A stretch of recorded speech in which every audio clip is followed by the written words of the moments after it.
আমি আসলে নিজের বাচ্চা বলে বলতেছি না, আমার বাচ্চাগুলো আসলে একটু বেশি লক্ষ্মী।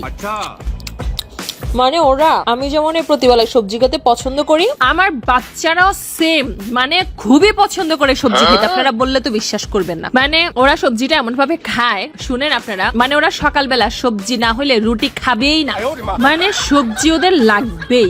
বলেন তো বাচ্চারা কি সবজি খেতে পছন্দ করে? কিন্তু বাবু আমার বাচ্চাগুলো ডিফারেন্ট। এইটা কিন্তু বাবু খুবই ভালো একটা অভ্যাস, ছোটকাল থেকে সবজি খাওয়া। বড় হয়ে গেলে তো নাইলে আর খাওয়া শিখবে না। ছোট থেকে যদি বাচ্চারা এমন সবজি খায় এটা ভালো, যেভাবে খেতে চায় ওভাবে আসলে বাচ্চাদেরকে খেতে দেওয়া উচিত। আমার বাচ্চাগুলা হইছে একদম মন মতো, মানে আমি কোনোদিন মিথ্যা বলিও না, মিথ্যা শুনিও না, বুঝছেন আপনারা? আপনারা তো জানেন ওদের এক কথা, সবজি ছাড়া ব্রেকফাস্ট হবেই না, মানে চোখ বন্ধ করে প্রতিদিন সকালে সবজি খাবেই খাবে। হ্যাঁ পিছে আপনারা কি ভাবছেন আমার বাচ্চারা চকলেট খাচ্ছে? আরে না না, ওরা সবজি খাচ্ছে। দাঁড়ান দেখাই। এই যে এইটা আসলে ভেজিটেবল স্প্রেড, ভেজ স্প্রেড। এইটা কি দিয়ে বানায় জানেন? এই যে দেখেন, এইটার পিছনে ইনগ্রেডিয়েন্ট গুলা দেখেন।